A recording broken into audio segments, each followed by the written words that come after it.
Good? Good morning, everyone. Actually, it's not morning anymore. Hello, What's up, everyone. guys? Welcome to Daily Refinement. This is the live stream that we do every week on Tuesdays. Thank you so much for joining us. Streaming outside the warehouse today. I am super excited to talk to you guys about sustainability and reselling. I actually think that reselling is extremely sustainable. The average household in America has 300,000 items in their house. They accumulate that over their entire life, and at the end, they get rid of it. It's actually interesting because I feel like, generally speaking, people with more money actually have less things, but they're more valuable just from experience going to estate sales. It's sort of like the middle class, lower middle, upper middle. They tend to have the most things, and they sort of accumulate average items that are about $30 their entire lives. So it's really interesting with reselling. 90% of the stuff that's sold on eBay is actually $30 and under. And I'm currently selling on Whatnot, and my average order size is about $25. People just in our country, United States, they love to spend $25 to $30 on stuff. They just do that endlessly. When the prices are even lower, like as low as $10, $8, $12, people go even crazier. And this is why you guys, I don't know if you guys caught the Super Bowl last weekend, but I think I saw 3 Temu commercials. Did you guys see that? Because it was kind of insane. Like, I don't think there's any other company I saw that had 3 commercials. That's how much Temu is succeeding in the United States, selling $8 free shipping stuff, $9 free shipping stuff, $12 free shipping stuff. All of it is like disposable party tricks. You can get it, you're only gonna be able to use it one time. I bought a lion dance hat for my daughter. It broke after one use. Like, it literally, she only could wear it on Chinese New Year, and then it was garbage. So that's how bad the quality was. And it made me think, man, I want to create a high quality lion hat. Because it's like, you can use that every single year. I can't believe everything on that website's just single use. So is reselling sustainable? Definitely. It's one of those weird jobs where there's always things to sell. And if you're selling in niches that require you to buy lots, this is like very common for electronics, for jewelry, for video games. You're buying large lots. The money is in the sorting. You get it, and then you have to sort out items that meet your criteria to list, and the other ones that don't meet your criteria to list, you got to figure out how to wholesale them to different people, or part them out, or recycle them, make your money back. I know, like with booksellers, they make a good portion of their money from recycling paper, from recycling bookends, from putting together series, from pulling out the super rare books with no barcodes. I mean, there's so many different businesses in every single reselling part. So I think it's the most sustainable business of any business. Retailing is very scary. Like, if you walk through the mall, you know, like even Lululemon, the behemoth, like Aldo is like right on their heels. And it looks exactly the same to me, but it just seems like once the trend changes over, it's something different. So retail is pretty scary. I feel like you only have 10, 20 years to really make your mark, and then after that, you're typically gone. The brands that have been there for a long time, those are typically the best brands to resell because they've been around forever. Filson, LL Bean, Woolrich, Levi's, Nike. These are gonna be around forever. They're so big and they're everywhere, they're ubiquitous. There's items that sell for between 30 and 5,000 in those categories, in these brands. There probably will be forever. Those brands will outlive us. So is it sustainable? Yes, because a lot of the stuff, as you guys know, people move, people die, people change, their hobbies may shift, their families may change, and all this stuff gets donated or thrown away. So right now, I'm at this point in my career, it's just endless. You can grow your reselling business to any size because there's just so many things that you can sell. So we're doing a live Q&A. I don't know if you guys have any questions, but Hi, Diana. Let's do it. Hi, Oliver. Terry says, is there any money in books or magazines anymore? Books and magazines are always the largest sellers on eBay. There's volume required, and it's still just as big. A huge part of Amazon's business is still used books, new books, and there's still a new list of bestsellers every single year. Music, CDs, media, they kind of blow my mind because every year there's a whole new year of totally new content. So I would say books and media is a really, really big category. Also, even on Whatnot live streaming, people make a good living selling books. So Books at the Goodwill bins are very affordable. You can get books for under $1. So if you're looking for the right items, it doesn't cost a lot of money to get a book business off the ground. There's library sales, there's estate sales. Books aren't normally the thing that people rush to the estate sale for, but rare books are very meaningful, very valuable, and highly sought after. So books and media are also the largest sellers on eBay. All those giant second sale companies, they sell 10,000, 20,000 books per day. Angie says, my question of the day is how much spending capital would you need to start the reselling you do in big buyouts? If you're going to do big buyouts from people, I would say that's probably the easiest come up because you're buying like an estate sale, all the rest of the stuff, or you're going to a storage locker, buying all the rest of the stuff, or friends and family are moving sales, garage sales. Those are like the beginner bulk buys. And I would say they range between, I've seen garage sales or storage units go for as low as $100 to $200, right? There's a range between $200 and $2,000. These are a little bit more small, medium, large garage sales. And then if you're doing like a hoarder, sometimes those are like $5,000 to $10,000 if you're doing those kinds of buyouts from people. I've not seen too many buyouts from people's homes where it requires $20,000 or more. That has to be like a rich person or a former athlete or something to have that much stuff to get rid of. But I would say under $200, you could try a few. I would start with maybe storage lockers if you want to go that route.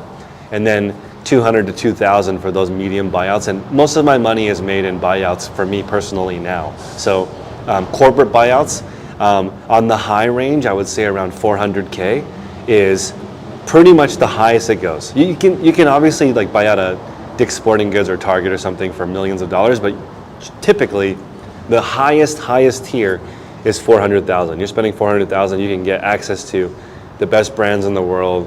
You can get volume, you can get stuff that's unsorted, which is important. One of the reasons why I'm moving towards just wholesaling 5 pieces at a time is because of the sort. It's really difficult to sort 20,000 pieces because someone's gonna get 1,000 pieces of garbage and there's no way to like unbox an entire truckload of stuff and put back 28 pallets exactly the same variety. That doesn't even make sense. And plus if you did that, it would be saturated. If 28 different people got the same thing, it would make the price not work. You actually wanna send our reseller all 28 of the same SKU so that they can use one SKU and sell it 27 more times. The problem is, how do you evenly do that? You don't know. There's going to be SKUs that kill it and there's going to be SKUs that suck. So the bulk buying, it doesn't really get higher than 400K, I guess is what I'm trying to say, because that's like a few different truckloads. Like maybe the most I've ever purchased is 6 truckloads from one brand. So when they come, that's like all of it. That was like a whole year of returns for this company. So I don't really see it bigger than that. So in theory, you could get something that's like, I wonder how the echo is. You could get a building that's like 100,000 square feet and you could pretty much process any bulk buy. But I don't know, I'm working with like 10,000 square feet right now and I don't have enough space to process a whole truck. It's too hard. Rosemary's asking, what's the best time of day to list? This question, it's early in the morning Pacific Standard Time when people wake up on the West Coast. So like 3 to 6 a.m. traditionally. However, it depends because the official answer is list when your people are most active. So if your audience is late night cat people, then you'd want to list late night cat people hours. And also, like the notifications that pop up, are they awake to get them? What's the scenario?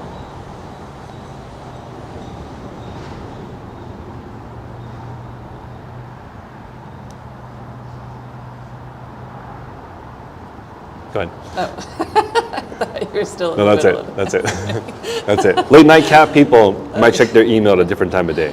Okay. Yeah. Kyle says, how do you use social media, Facebook, TikTok, or X, to drive your business? Do you post the same content to each platform or cater to each platform? That's a good question. So right now I am trying with my new marketing manager.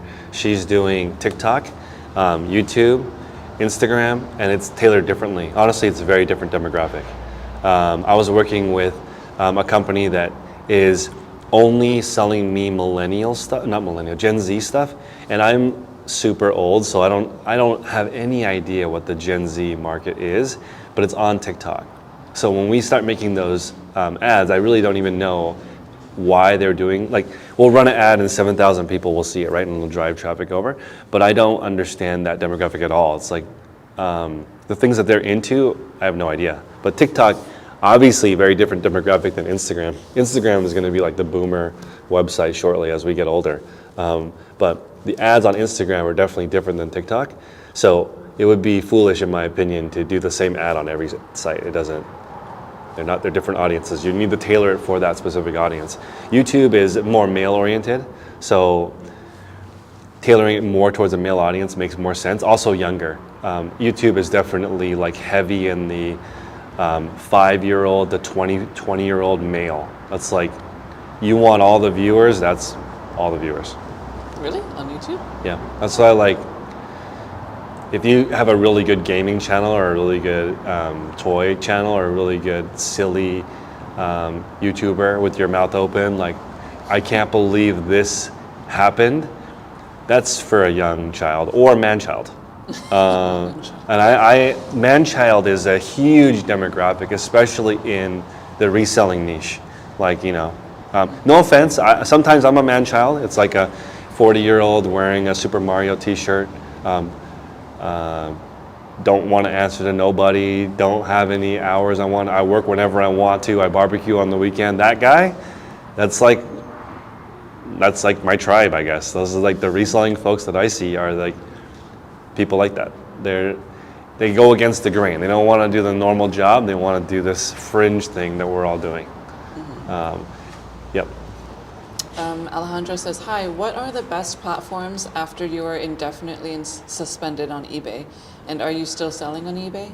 I'm not. I guess you could just open an LLC, different IP address, start over on eBay. I personally did not do that. I feel like eventually I will get my account back. But I don't know. Is there really an indefinite suspension? Most people I know, if they've been suspended for whatever reason, they eventually do get their account back. But the other platforms, I would say, are Amazon is big. But if really the only platform that you can sell your goods on is eBay, then you need to figure out a way to get a new account.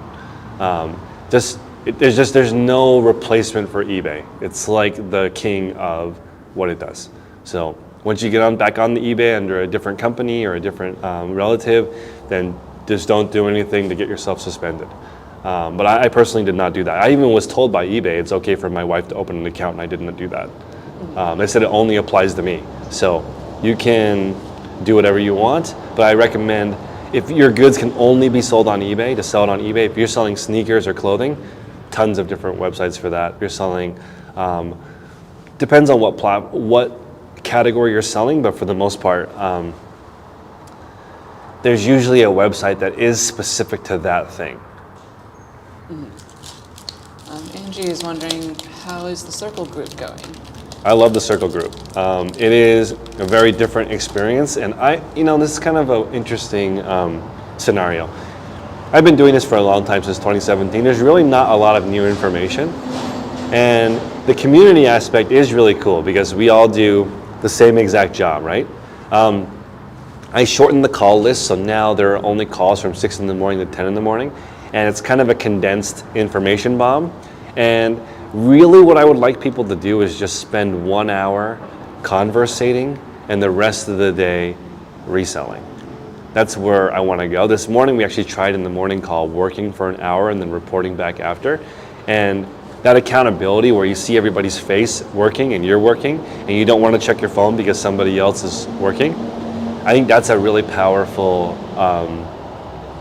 tool. And right now I feel like, I was just talking with one of my new workers today, like everybody wants this gig where you get to do your own hours and do your own work, but they still don't want to actually do the work. So I'm wondering, as we set up this new warehouse, I'm moving into my new warehouse in April. When I move there, I'm thinking about having live workshops. So like people come, they work for a half day, and then we have a party after. Because I'm like, I really just want you to work, figure it out, and go home. But I feel like people will not come here unless there's a party. So like, I did the warehouse tour where people came and they listed, and only like 9 people came. So I don't understand. I feel like my audience should be bigger than that. Only 9 people came and it was free.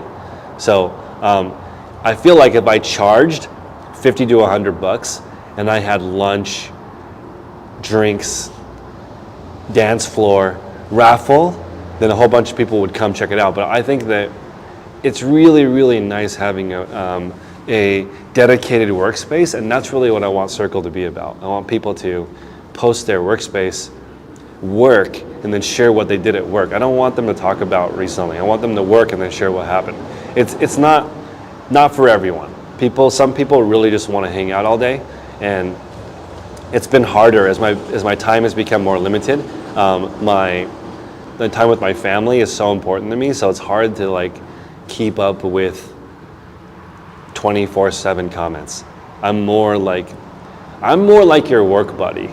You know, after work is hard because I have already dedicated it to my family. Closer to our creator says, is it good to use eBay global shipping program to ship internationally? They feel like it's more expensive for customers. I say yes, because they handle all the customs, and if there's any issues, they handle it for you. So that extra charge, I personally think is well worth it. If you want to sell directly to the customer, so it's a cheaper fee for them, that's okay. Just a little bit more of a risk for them and for you, because you're handling the customs instead of professional. Might be cheaper, but you're paying for that service where they handle the customs for you. Mm-hmm. Dax is asking, can you use any priority mailbox if you pay for a priority label? No, you can't use the flat rate boxes unless your label says that. On Poshmark, you can use the flat rate boxes because it says on the label you can use it with a flat rate box. Otherwise, they'll return it or they'll charge the difference. Rosemary says, I am thinking about giving up my 20 hours a week. However, my bills are $3,000 and I am only listing 5 a day and sell 1 a day. Any advice? Can't pay your bills with only 1 sale a day. What are they doing for 20 hours? They're working for 20 hours or they're reselling? I'm guessing they have a 20-hour job. Then they make $3,000 a month? Their bills are $3,000. What do you make at your 20 hour a week job? Let's say you make $25 an hour. That is around $2,000 a month. I need more information. That's a hard one. Yeah. I guess what the question could be how can they ramp it up so that they can quit their job? I'm hoping this will go viral and be attributed to me, but there's no speed limit for good items. So you can grow as fast as you want if all of your items are good. The problem is people start putting mediocre items into their store to meet their listing goal. If you listed 1 good item a month, every single item would sell. You'd sell 30 items a month. You'd make $15 an item. That's $450 a month profit with 1 item a day. You don't even need a storage system. You just have one moving box by your door. Put the items in there. When they sell, get it out. That's only 1 a day. The problem is people start listing 5 to 6 to 7 mediocre items, and all 6 or 7 of them aren't very good, and they just sit in your store forever.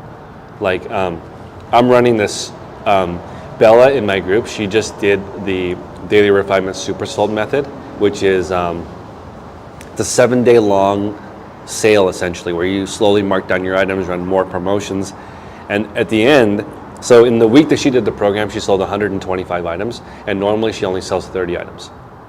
And I told her, okay, now you're at this crossroads. Do you want to continue to sell items at prices that people want and continue this pace? Or do you want to go back and wait for more money and sell less items? So she has to make a decision now. Does she want to be more in the volume game, or does she want to wait and have a little bit bigger, a bit of a bigger store? So that's how I would look at it. If you want to grow fast, ramp up quick, focus on good items because there's no speed limit. So instead of listing one, list 5 good items instead. Don't list a whole bunch of crappy items. Daily Momentum says, do you sell any snack products? I don't sell any perishable goods. Street says, hello, can you tell me about the sourcing/buying guides? Yes. So in our guide, we have, there's a tutorial on how to make a $20 profit guide. And essentially what you do is, let's say that we're going to take Arc'teryx as the brand, right? So you go to eBay, you type in Arc'teryx. You go to eBay, you type in Arc'teryx. It shows you how many items are available. Then you go down and you click sold. And you get an idea of how many items sold. So now you kind of have an idea of which items sold and how long it took, right? Then you go down, do the same thing, but filter by your zip code only, and find out what Arc'teryx items are in your area. And me doing that over and over again, I actually found a couple of brands in my area that liquidate directly to Goodwill. So I found a brand here locally that donates 100% of their returns to Goodwill, and I was able to figure out that return process and get all of those items. That relationship made me over $100,000 profit by just looking at a brand and the solds and figuring out where they came from in my area, because it ended up being the same person that was listing all of them, and I was able to figure out where it came from. So the local profit guide is to figure out what's selling well on the website and what you can find, if that makes sense. So like, just because it's a $20 profit item doesn't mean that you can find it. So you're gonna slowly reverse engineer this until you have enough items to sell, and then your entire life is just about production. Once you figure out what to sell, that's the first 85% of reselling, is figuring out what to sell. And since most people don't do that, they never make it. So I just watched this statistic. 90% of resellers never reach $1 million a year in sales. That's around $3,000 a day. 90% of resellers never reach that. And I would say that's because they never figure out supply. If you have reliable supply, you can easily build a 7-figure business. It's just 100 items a day. 100 items a day is just one worker. When the worker was working for me, she did 100 sets of photos and 100 listings and put 100 items back. That's one person.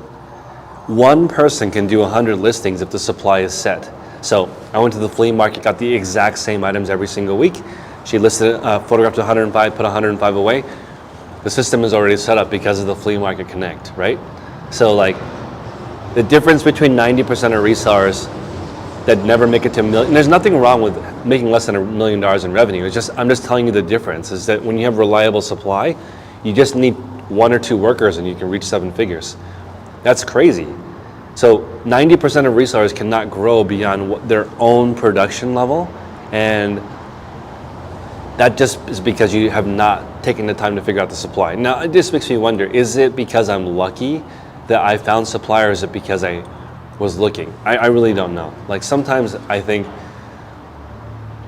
back to when I started and I was looking for everything by myself. Why was I able, maybe you guys can answer it in the audience. Why was I able to find suppliers? Because probably 2 or 3 years in the reselling, I didn't have to go by myself anymore. People were reaching out to me. I had met plenty of people locally, and I never have a sourcing problem. It's just a production problem. The light keeps going crazy. Does it? Under here. The sun is peeking in and out of clouds. JP says, sometimes I get eBay customers who come to my place for local pickups. Is it okay if I upsell other items they might be interested in when they come up to my store? 100%. I do that all the time. Cool. Snowy Owl has a comment just saying, Chris, you have been such a guiding light for me in my business over the years. Thank you for all you do. You're welcome. Bahi says, hi Chris, as a past member I can say your group is great. In Circle, do you still have niche calls? Also, if I can't make the live call, how often do you respond to questions? Not very often. You gotta make it to the live call and ask me. Let me look at the Circle list of calls. There's only 5, 10, there's only 15 calls now, so it's a bit shorter. I do 5 calls, Carrie does 5 calls, and then we have 5 more calls on top of that. We also have accounting with Cheryl on Thursdays, every Thursday now, because the most important part to me is that you're actually making more money.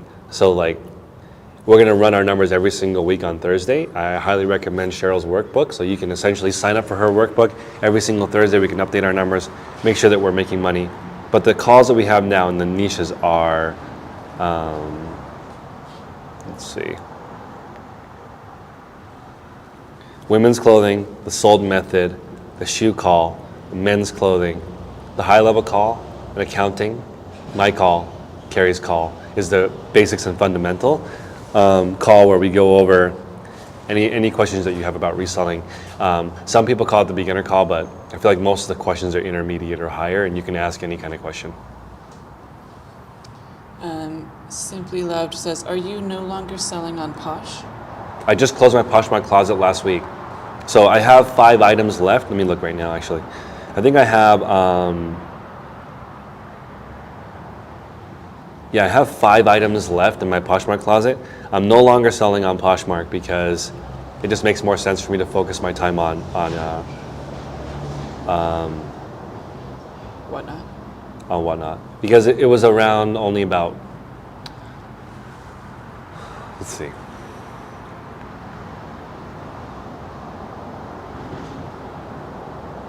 2% of my business.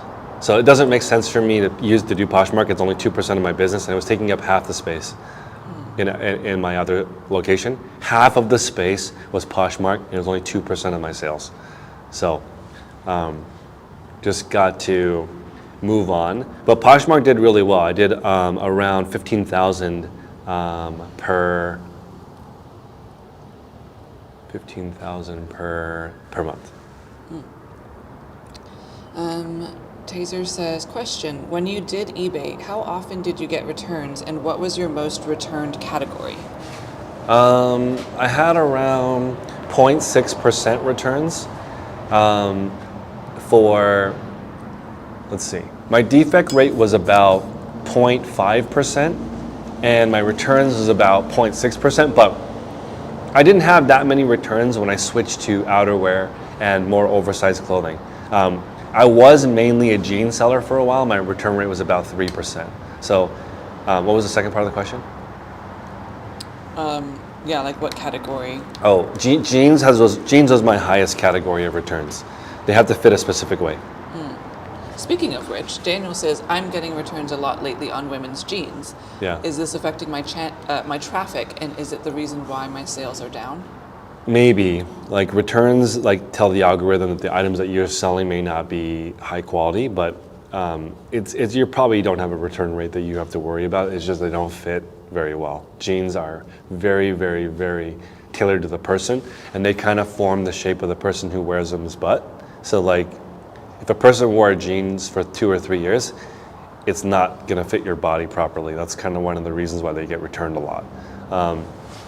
Also, the spandex in the front of jeans wears out over time, and the jeans could be perfect but not sit right on somebody's hips. I just bought a pair of 541s on Poshmark that look perfect, but they don't have any more elastic in the waist, so there's like just throw them away or return. Can't return it on Poshmark, but it's not like on eBay I would return that because it doesn't hold its shape when you wear them. Robin says, I want to start selling on Whatnot. I have inventory, but I need a tutorial to help me get started. I don't understand shipping and fees. Where can I find that kind of info? I have a Whatnot tutorial on my channel. You can check it out. But it is somewhat complicated in the beginning to set up. However, I do think it's easier. It's the easiest platform once you have it set up. Essentially, this is what I mean. I have a tutorial, but once you're done with the show, so let's say I'll give you a quick tutorial right now. Right now I am setting up a dress show. So I'm going to take a picture. Let's see. Okay, let me just tell me. You're setting up a Whatnot show. I'm setting up a Whatnot show right now.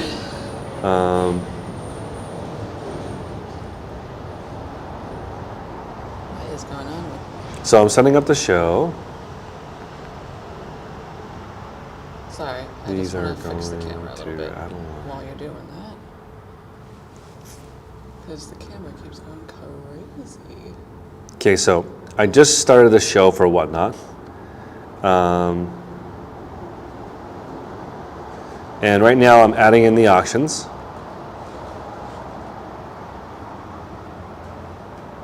Okay, so I just added in the auction. Nick will describe. So I'm putting in a title, I'm putting in a description, I'm adding in the weight. It's going to, so I'm adding in the quantity.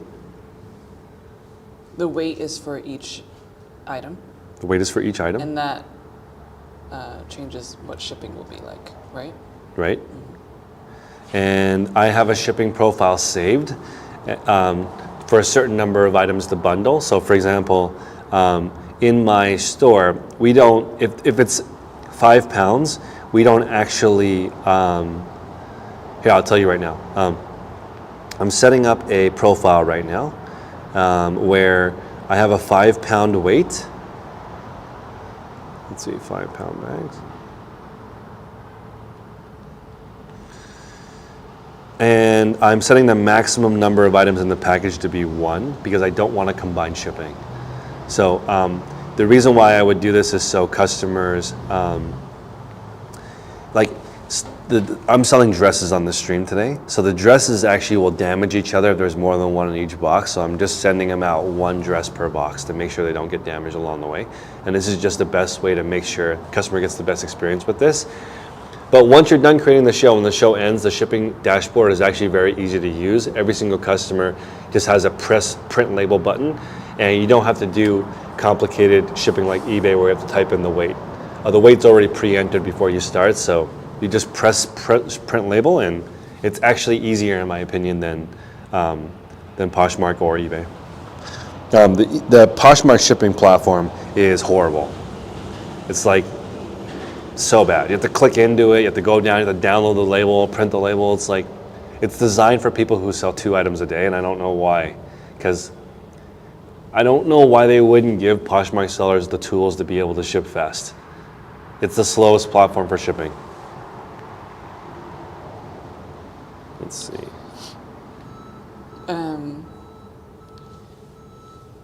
So like if they're selling a whole bunch of different types of items though, Yep. for the weight, would you just I would just weigh each one. estimate? Okay. Yep, I wouldn't estimate. If you're just starting, I would not estimate.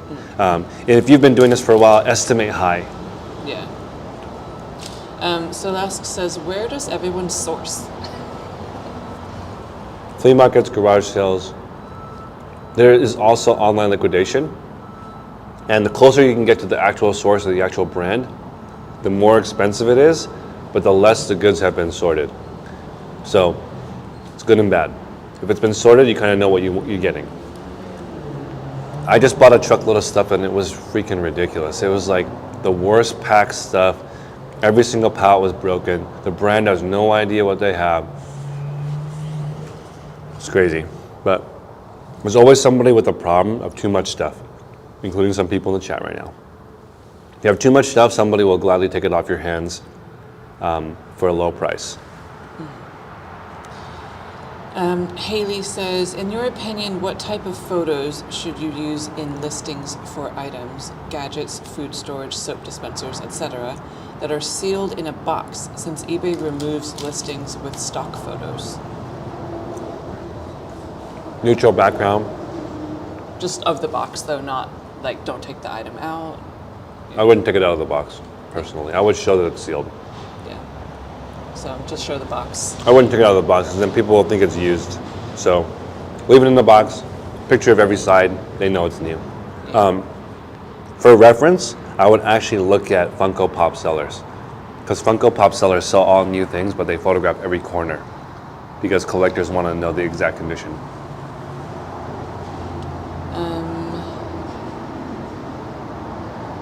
So Guy says, yo, Chris, assuming you have banger items in your store, Yep. such as Taylor Stitch, Double, RRL, Dixon Flannel Co., etc. Yep. In your opinion, what's the minimum quantity you can have in your store and go full time? All banger items, they're saying? All banger. Assuming you have banger, well, he doesn't say all, but assuming you have banger items in your store, what's the minimum quantity in your store to go full time? What income do you need? Don't leave. Tell me what income you need. Yeah, that's true. It depends. I would say for most people, 500 to 700 items, you can make a full-time living. 5 to 7 items. 5 to 700. So about 5 to 700. Got it. Of all bangers? All bangers.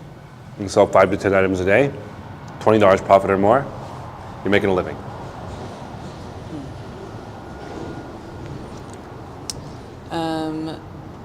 Daly says, do you have to list every day if you sell the same items all the time on eBay? No, no. Spruced says, I'm ready to stop listing on eBay, or I'm ready to stop listing on Poshmark. It's too much work for too little sales for me. A sale here and there. Just started Facebook Marketplace and it's been amazing. Depending on the items you sell, Facebook Marketplace is amazing. It's so good. So, if you sell shoes, electronics, furniture, anything that people need and use every day, it's so good. If you sell stuff that people don't really need, eBay is better. If you sell stuff that people need, Marketplace has way more people. It's just way. The only problem with Marketplace is that people are a bit flaky, but it's like way easier than eBay and Poshmark. Damon's question says, when measuring jeans, if the measurements are different than what the tag says, which size should I put in the title, the tag or the measurements? I put the tag in the title. If it's more than 2 inches different, I'll put both in the title. Shouldn't be more than 2 inches different. If it's 3 inches different, you gotta let customers know in the title, in my opinion. At least put an asterisk, and the description be like, this is 32 by 33 on the tag. I'm not sure why, but it's 29 by 33. Somebody earlier mentioned Tailor Stitch. Tailor Stitch runs small. So like, I'm a 32, but Tailor Stitch I wear a 34. It's a little odd, right? So you put 32 by 33, which is my pant size, but that size wouldn't fit me.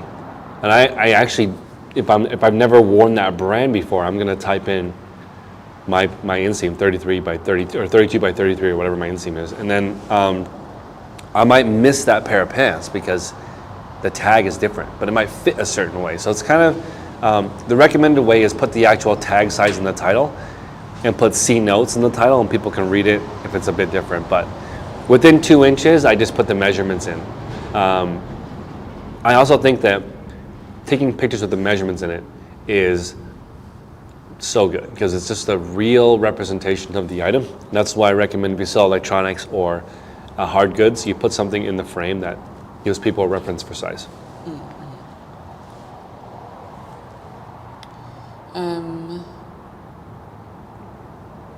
Let's see, another question.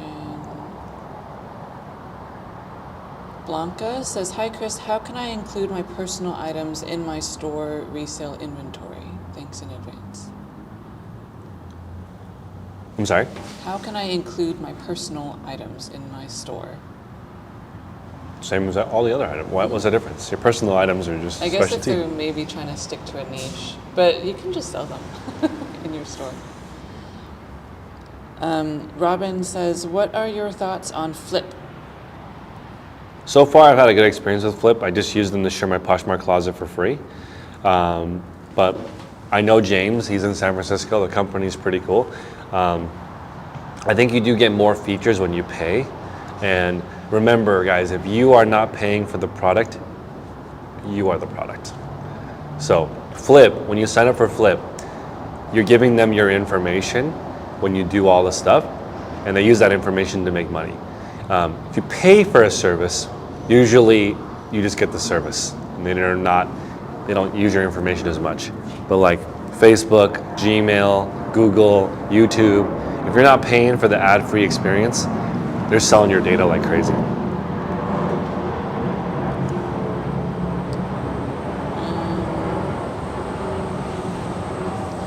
Fractal's question is, what do you consider a banger? For example, an item with a high sell-through rate, or an item you can make a decent profit of? A banger. Let's see.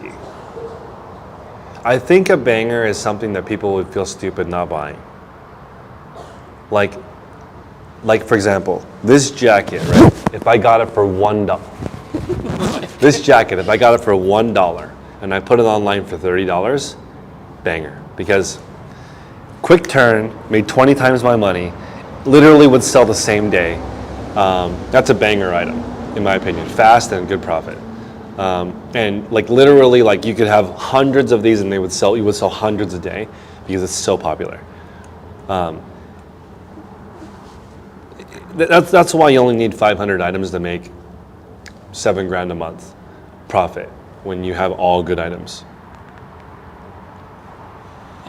Haley says, if you have multiple sizes of the same shoe, brand new, do you think making a multiple quantity drop-down option on eBay is better than listing each shoe size individually? Yes, I would make an individual one for every single shoe. So every single each shoe. Each shoe would be a totally different one. Listing. Yep. Okay. John is asking, free shipping or charge for shipping? Charge for shipping.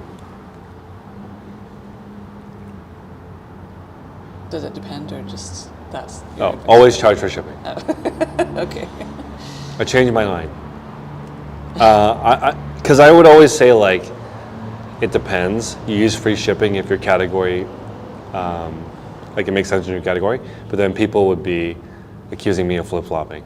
So I'll just tell you guys, just charge for shipping, charge an appropriate amount for shipping, maybe like 5 or 10% above your rate would be very competitive, because you would be cheaper than the commercial rate, cheaper than what people pay out when they go to the post office. You're cheaper than that. That's fine. That's reasonable shipping. You charge more than the person would pay at the counter. That's unreasonable shipping. Free shipping, that's a perk, right? If you can afford that perk, give it to your customer. But most people can't. Free shipping doesn't mean you can build the price into the shipping. It means free actual shipping. And like, let me give you guys an example. On an iPhone, right? It's free shipping. It's $12.99 free shipping. It's not $13.32.50 free shipping. That's fake. They just built in the cost of the shipping into the phone. They actually give free shipping. It comes out of their pocket. So like, free shipping is not like a gimmick. It's an actual benefit. So if you can afford free shipping, go for it. But I'm going to recommend you pay for it. Yeah, I always see items that are like a low price or like a high price, but like because they just inflate the price. They inflate the price to cover the shipping, and I think the customers are not dumb, and I personally don't like that. Just $39.99 plus shipping is better than $58.28 including shipping, free shipping. That's not free shipping. I know it's not free shipping. I'm not stupid. So, yeah. Peter's asking, do you play chess? I do. I'm daily refinement on chess.com. Yeah. I don't know if I haven't played chess in a while. It's been really hard with kids, to be honest. This is gonna sound really weird, but like, I have to do these check-ins. I'm doing therapy right now, and it'll ask you, how do you feel right now in this moment? And like, one of the surveys I did, I put, you answer the questions, whatever, and then it said at the very end, you experienced zero joy this week. And it was like, basically, there was too much stuff because of kids that I didn't have any time to enjoy any of it, because it was like, my wife went to a work conference, so like I was doing everything. I had to like wake up, feed the babies, change the babies, get them ready for school, do my calls in the morning, take the kids to school. They both go to two different schools, so I gotta go to two different schools, go to work, do all the stuff that I do at work, leave work early so I could pick up both kids, and make sure, because I had to pick up both kids and make dinner. Go home, make dinner, do all the baby stuff, put the babies away. And then I was like, it's freaking 10, 11 p.m. already. It's like the day started at 4:30 in the morning, went all the way to 10:13. I didn't have time for feelings. But now I've, It's usually not that busy, so I can enjoy it a little bit more, but man, that week was intense. Um, 2434 Collectibles says, where does the word vintage best fit into a title for clothes? It depends. If the customer searches for vintage Woolrich, then in front. If it's just old, towards the end. People aren't searching for vintage anthropology because it's not vintage yet. The company is still pretty new. So, but people are searching for vintage Washington Redskins beanie, right? So that actually exists, and there's a customer for that. Kyle says, got another question for you. Since you aren't on eBay anymore, do you still collect reviews from your customers? And if so, what platform do you use? Right now, the reviews that I have are on Whatnot, and I have, let me see. I actually have way more reviews than I ever did on eBay. On eBay, I only got to 13,000 feedback. On Whatnot, I have 30,000 feedback. So I didn't even know it was that high. 30,000 feedback, that's a lot. 30,000 reviews. Whatnot.com/user/daily refinement /invite if you want to sign up. But yeah, you can check me out on Whatnot. I have 30,200 reviews, which is pretty good for, I've been on the platform for 2 years now.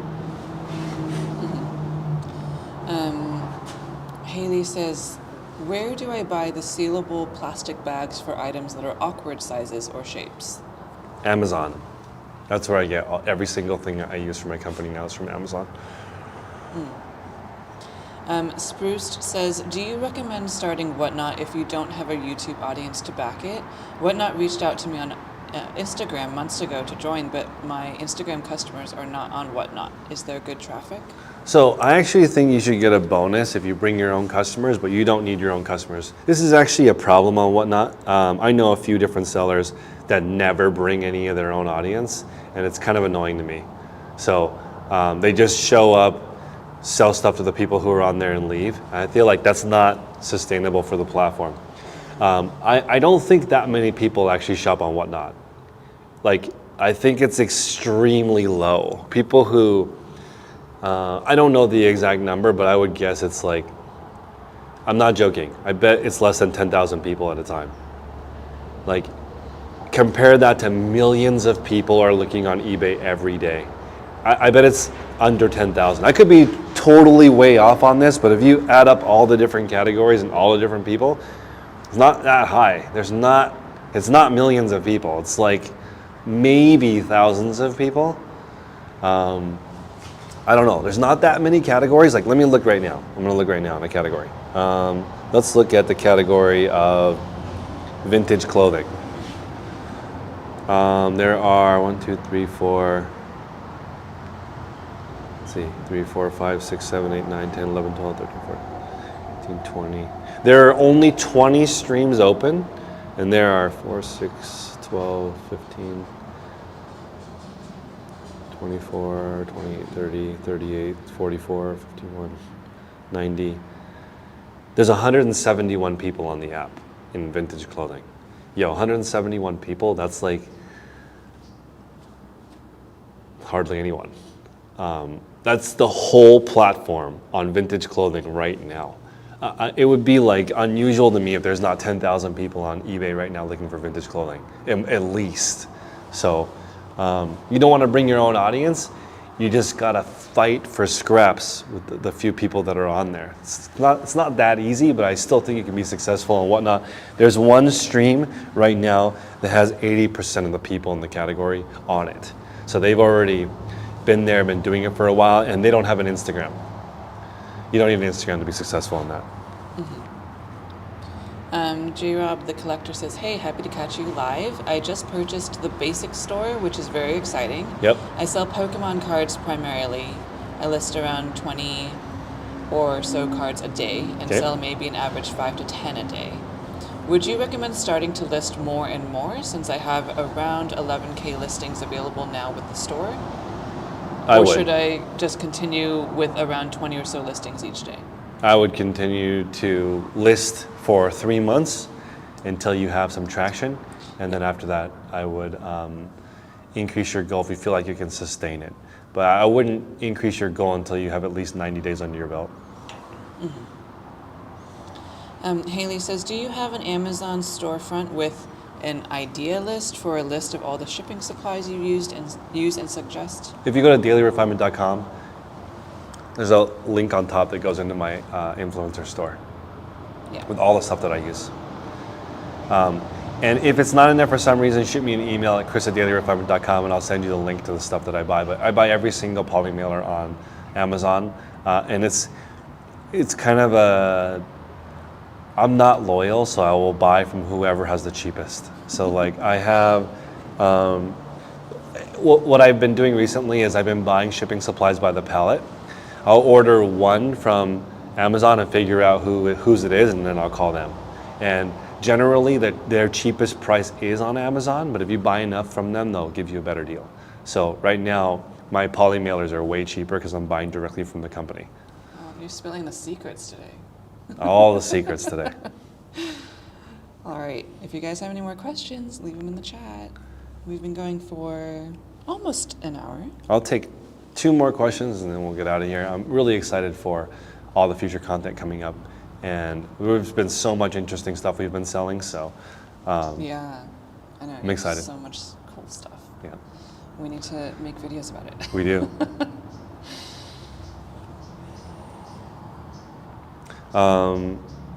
Let's see.